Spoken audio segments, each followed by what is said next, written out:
Banega Swasth India, NDTV and Dettol have been presenting this. This is the 7th edition of the telethon. We've learned so much in the last 6 months about the virus versus the economy, and it literally is a trade-off.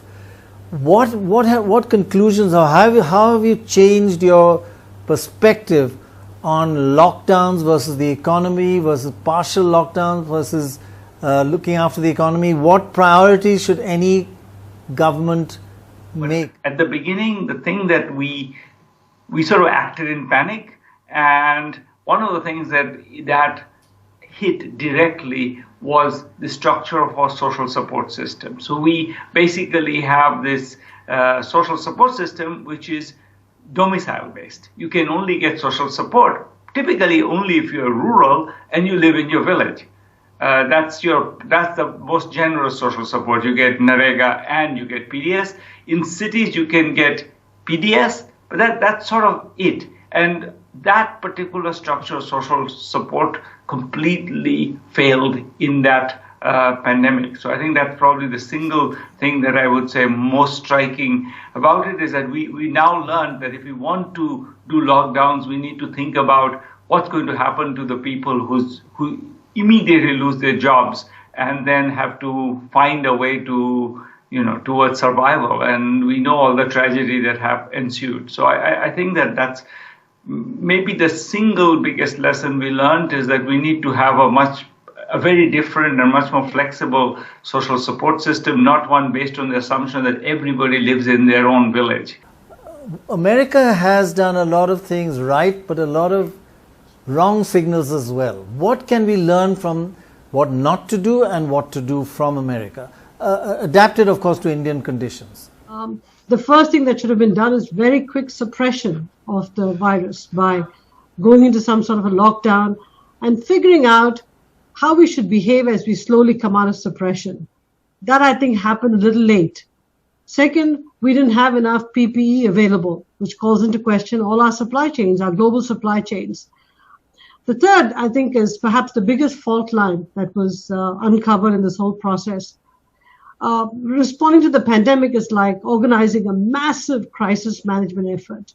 And to really do that, you need the federal government, the state government to be organized the same way, so that you have a docking station from the federal government to the state government in terms of testing and PPE and tracking and tracing and all of these initiatives.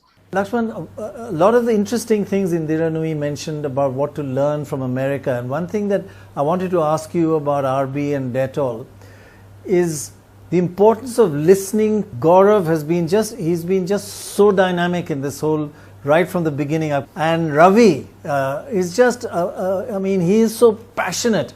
But at least, they may have their views, but they listen to medical advice and to experts. And we have to defer at times like this and say, and understand where we don't know everything. As we've learned more about this illness, we've actually seen, things evolve. But having said that, there is clearly a bit of a question around evidence. And is the evidence really robust? Is the evidence, laid out in a way that people can digest? Is it communicated in a way that actually drives behavior change? One of the things we found in one of the campaigns we did on hand washing is, it's remarkable. Only 20% of the people wash their hands after going to the bathroom around the world. 20%. It's a very small number. So you've got to create evidence, and you've got to make it in a way people can digest and they can embrace. So I think it's very important to also keep that piece of it, because you need 7 billion people to behave differently in a pandemic. You can't just have 20 people behave differently. Right. How much have you put in so far, and how did you manage to come up with this kind of infrastructure for COVID facilities so rapidly and so quickly? It's quite amazing. No, that's a very nice question.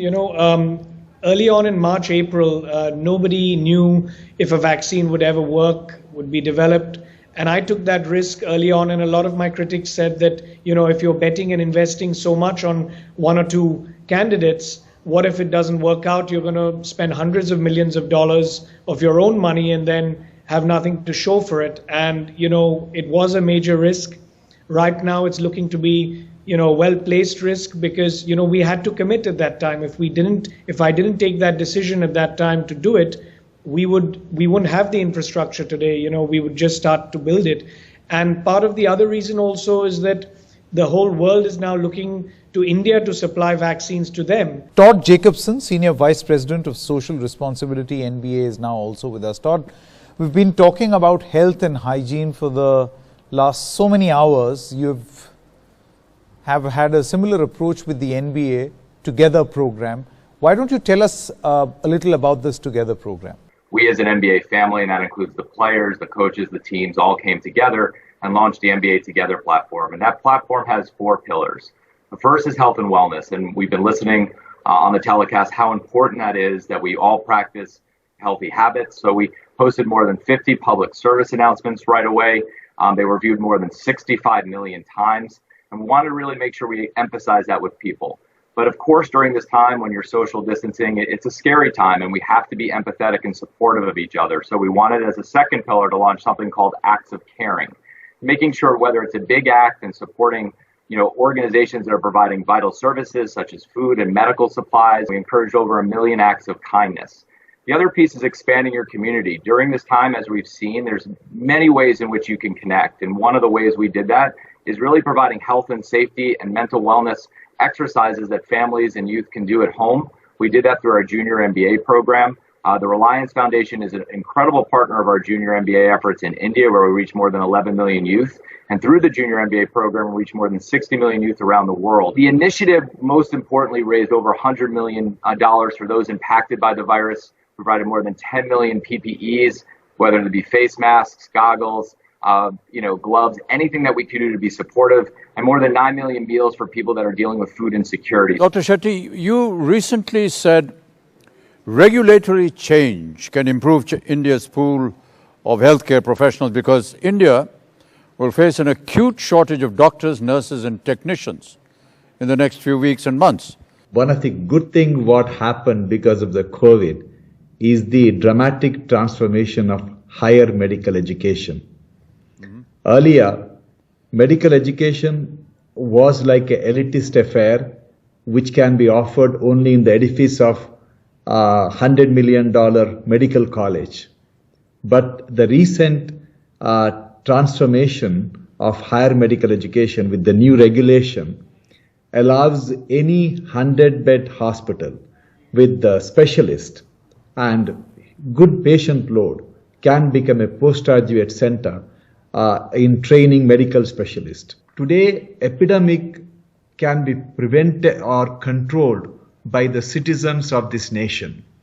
But I am very sorry to say that we are behaving like the most irresponsible citizens. Most of the people who suffer from COVID today are asymptomatic carriers.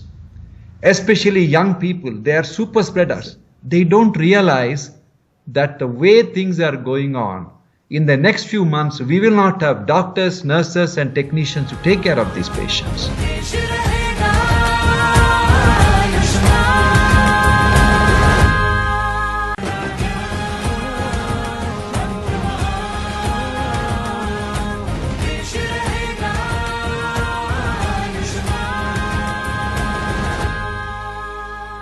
Climate action is affecting the planet and its life more than ever. The IPCC revealed that India is one of the most vulnerable countries in the world to global warming.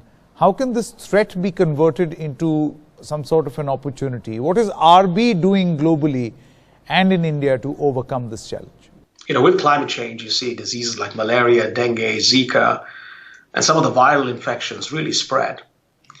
You're also seeing that, mosquitoes or these vectors that are insect-borne, they don't have a great control over their own metabolic system, but they get influenced by temperature that's outside. And so as temperature goes up, they actually live longer. So this whole notion of the 2 degrees and the raising of the temperature of the world is a huge disaster that's waiting for us. And I don't think we have any option but to act. And science has given us a lot of pointers in terms of what to do. What we have done is, as RB, we have committed the climate pledge. I think, as you know, the Paris Accord was about 1.5 degrees Celsius by 2050. We're advancing it by about 10 years. So it's about 2040 is what we want to be at. And frankly, we're rethinking the entire business. We're looking at things that we're doing, particularly with the carbon footprint, to find ways to make it a lot better. But at the end of it, this is also going to be about behavior change and how individuals behave and the choices we make around what we consume, how much we consume, the plastics we have, whether we recycle or whether we not. And there are things and tools that we're developing that will hopefully make behavior change easier as well for people. Gaurav, just tell us a bit, one of the big worries is kids going back to school. And you've come up with something called a return to school kit. What exactly is it, if you can describe it in some detail, because a lot of parents would be interested to know this. I think there's a small story associated with it. I'll go into that a bit first. So, my daughter does some work, charity for an underprivileged school. And the school has been closed for the last 6 months. And I asked her 2 months back when the lockdown started to open as to what is happening to the kids and how are they learning. And she said that they can't because, we privileged, we send our kids to privileged schools and they're learning on the computer and stuff like that. But these kids don't have anything. So that kind of made me think that we cannot go to 1 million school and donate 10 phones to each school, because that kind of resource we don't have. But I think what will be needed is to get the confidence of parents and of the children to basically have a safe environment to go back, because the last thing we need whenever schools open is for kids to fall sick. So we thought we use our expertise and our tie-ups with the government to come up with this kit, which basically guides schools, their management of the schools, and also the students to do the right things when they come back. So it has 4 or 5 things, and not only does it have products. Hopefully it should help, not only to get the kids back to school, but also to stop the disease from spreading. Dia, I want to ask you, as an ambassador, you've been raising awareness on the SDG goals. First of all, for the less educated, can you tell us what SDG is? A recent report by the UN has said that every country has failed in meeting targets to protect biodiversity. Do you think now, with this virus, everyone has got the message? Sustainable Development Goals are the SDGs. These are global goals that countries have come together and signed collectively. And this has obviously been a humanitarian response to the inequalities and the inequities that the world is confronted by. And yes, we are far behind in achieving these goals.